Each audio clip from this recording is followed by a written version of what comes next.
Delhi Gymkhana club को खाली कराने के केंद्र सरकार के फैसले को क्लब ने हाई कोर्ट में चुनौती दे दी। दिल्ली हाई कोर्ट में मामले पर सुबह सुनवाई होगी। यह विवाद तब शुरू हुआ जब केंद्र सरकार ने इस क्लब को खाली कराने का फैसला ले लिया। इसकी गिनती देश के सबसे पुराने और प्रतिष्ठित क्लबों में होती है, लेकिन क्लब के स्थायी सदस्य इस फैसले के विरोध में खड़े हो गए। वहां के कर्मचारी इस फैसले के विरोध में खड़े हो गए। उन्होंने दिल्ली हाईकोर्ट में सरकार के इस फैसले के खिलाफ याचिका दाखिल कर दी। कोर्ट से अपील की कि वो इस पुराने क्लब को बचाए रखे, क्योंकि केंद्र सरकार ने क्लब को आदेश दिया था कि वो 5 जून तक पूरा परिसर खाली कर दे। दिल्ली जिमखाना क्लब सफदरजंग रोड पर मौजूद है, 27 एकड़ में फैला हुआ है।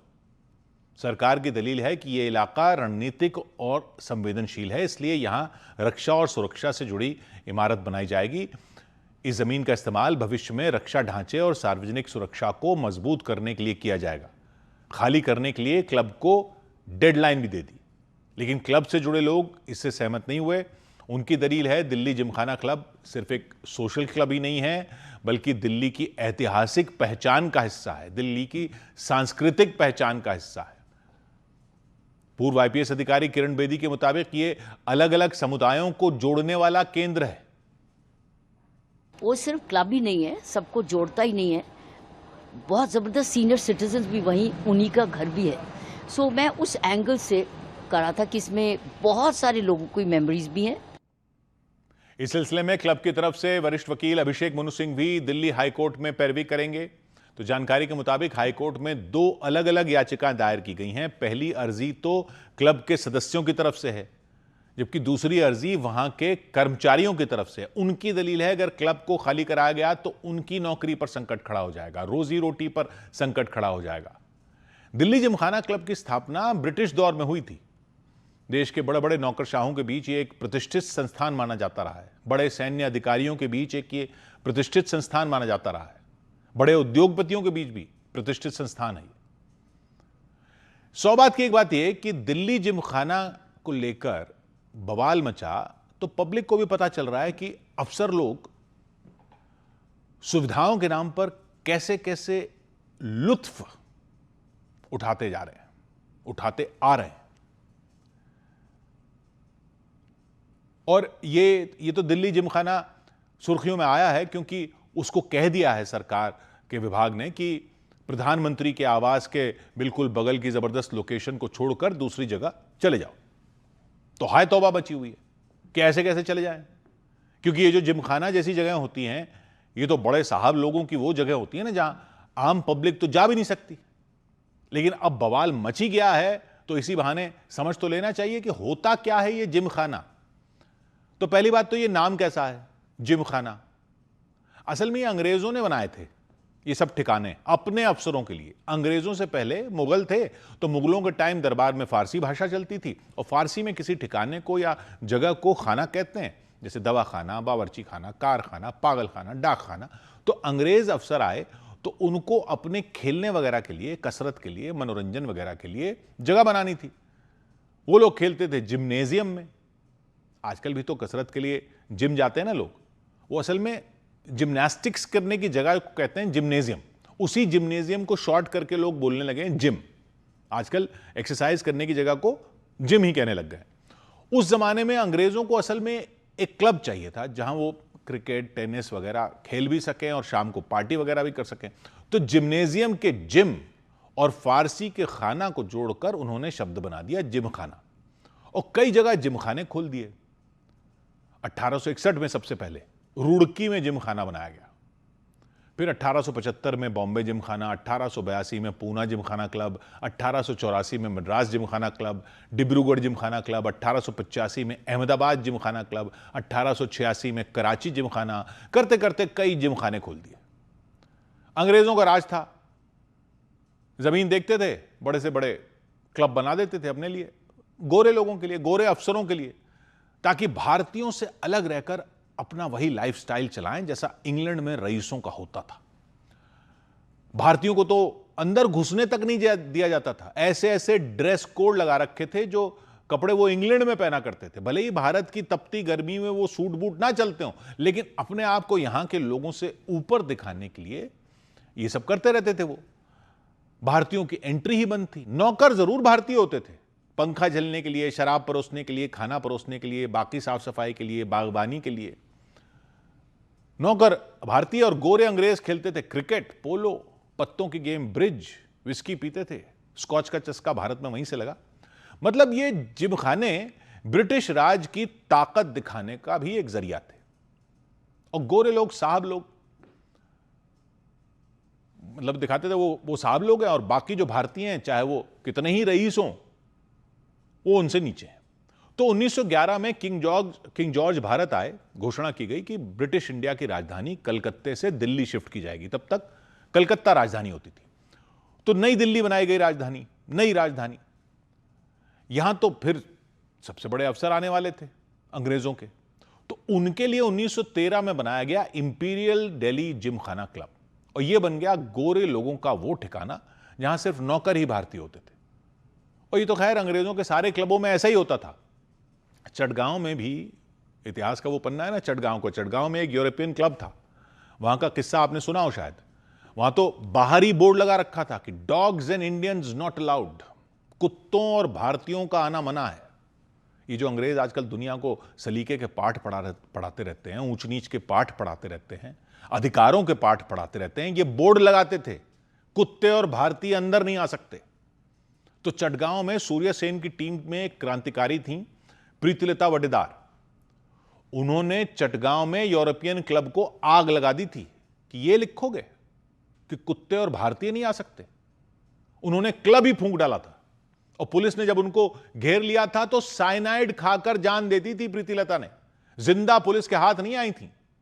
मतलब इतना रोष होता था अंग्रेजों के इन क्लबों को लेकर पब्लिक में कि हमारी ही जमीन पर कब्जा करके अपनी ऐश के लिए ये ठिकाने बनाए जा रहे हैं, और भारतीयों को नौकर बनाकर रखा हुआ है। लेकिन अंग्रेज तो चले गए ना। 1947 में देश आजाद हो गया। फिर क्या हुआ इन जिमखानों का?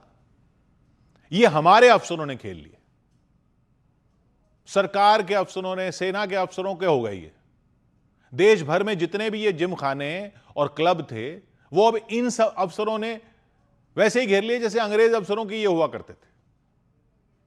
बस गनीमत है कि इन्होंने बोर्ड ही नहीं लगाया कि कुत्ते और आम पब्लिक अंदर नहीं आ सकते। दिल्ली में भी इंपीरियल जिमखाना से इंपीरियल नाम तो हट गया, वो सिर्फ दिल्ली जिमखाना क्लब हो गया। आम पब्लिक इसमें फिर भी नहीं जा सकती। वही अंग्रेजों वाले रिवाज चलते रहे। कुर्ते साड़ी वगैरह तो बाद में लोगों ने अलाउ कर दिए, लेकिन चोंचले इनके वही चलते रहे कि ये नहीं पहन सकते, वो नहीं पहन सकते। लेकिन अंग्रेजों का तो राज था। उन्होंने 1928 में दिल्ली की सबसे प्राइम ये 27 एकड़ जमीन हमेशा के लिए अपने अफसरों के लिए लीज पर दे दी थी। हमेशा के लिए वो उन्होंने अपने अफसरों के लिए दी थी, गोरों के लिए। लेकिन आजादी के बाद तो ये पब्लिक की जमीन हुई ना। हमारे अफसरों को देकर गए थे क्या ये अंग्रेज? साल का किराया 1000 रुपए। अरे वो अंग्रेज तय गए थे ना, 1000 रुपए, 1000 रुपए किराया साल का। चले गए ना अंग्रेज। ये हमारे वाले अफसर अब भारत सरकार को सिर्फ 1000 रुपए किराया क्यों देंगे, ये सवाल उठ रहा है। तो कैसे नहीं उठेगा? अफसरों को क्लब बनाना है अपना, तो पैसे तो देना उसके। ये सारी पब्लिक के लिए नियम बनाते फिरते हैं, तो अपने लिए वही क्यों चलाएंगे जो अंग्रेजों ने अपने लिए रखा था? ये अंग्रेज लोग अब राजा हैं क्या? कई सारे प्राइवेट क्लब भी तो हैं देश में, वहां भी लग्जरी सुविधाएं होती हैं। रईस लोग वहां अपना मनोरंजन करते हैं, लेकिन पैसा तो खर्च करते हैं ना, टैक्स देते हैं ना पूरे। ये अफसर लोग क्यों नहीं देंगे? और वैसे सिर्फ अफसरों के लिए नहीं है ये क्लब। मेंबरशिप तो कोई भी ले सकता है, लेकिन मिलती नहीं है।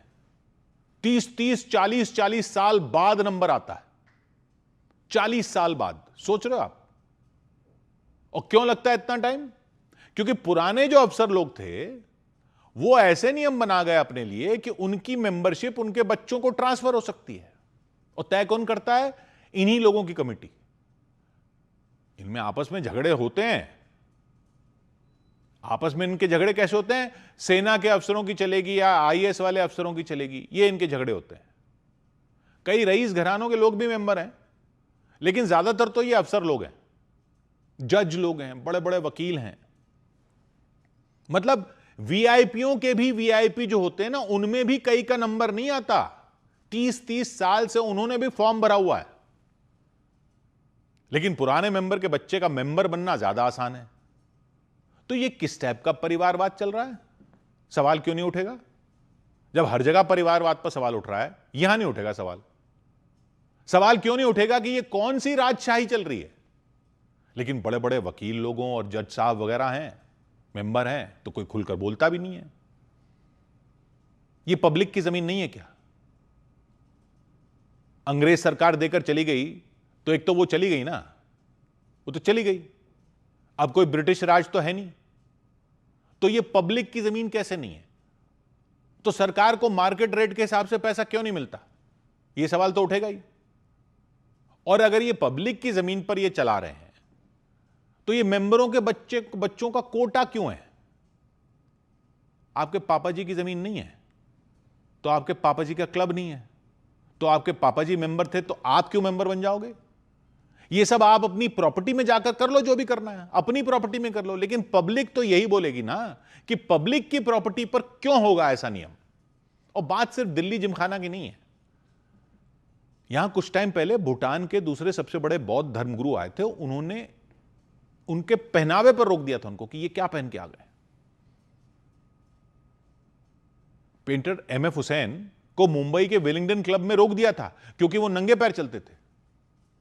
दिल्ली गोल्फ क्लब में कुछ टाइम पहले मेघालय की पोशाक में एक महिला को रोक दिया था कि ये क्या पोशाक है। बंगाल के मुख्यमंत्री ज्योति बसु को कोलकाता के क्लब में धोती में जाने में रोक दिया था। मद्रास में एक जज साहब को वहां जो धोती पहनते थे उसमें रोक दिया था। मुंबई में ब्रीच कैंडी क्लब में कुछ टाइम पहले यह विवाद चल रहा था, यह झगड़ा चल रहा था कि आजादी के 70 साल बाद भी वहां के ट्रस्ट में गोरे ही हो सकते हैं, भारतीय नहीं हो सकते। तो दिल्ली जिमखाना को अगर वहां से जगह खाली कर दूसरी जगह जाने के लिए कह दिया तो हाय तौबा मची हुई है, तो सवाल तो उठेंगे ही। लेकिन ये बड़े लोग हैं, ये लोग कोर्ट में लड़ाई लड़ेंगे। टेनिस है, बिलियर्ड्स है, स्विमिंग है, पार्टी हॉल है, बेकरी है, बार है, रेस्टोरेंट है, लाइब्रेरी है। रेट मत पूछेगा कि एक पैक कितने का मिलता है यहां पर, या पार्टी के लिए लॉन बुक करने का कितना किराया लगता है, या रेस्टोरेंट में खाना कितने का पड़ता है। वो सब जिमखाना के अंदर की बातें हैं, वहां पब्लिक नहीं जा सकती। अंदर उनका अपना टापू है। बाहर जो पेट्रोल पंप है वहां उन लोगों के लिए भी पेट्रोल अब 100 रुपए के पार हो गया।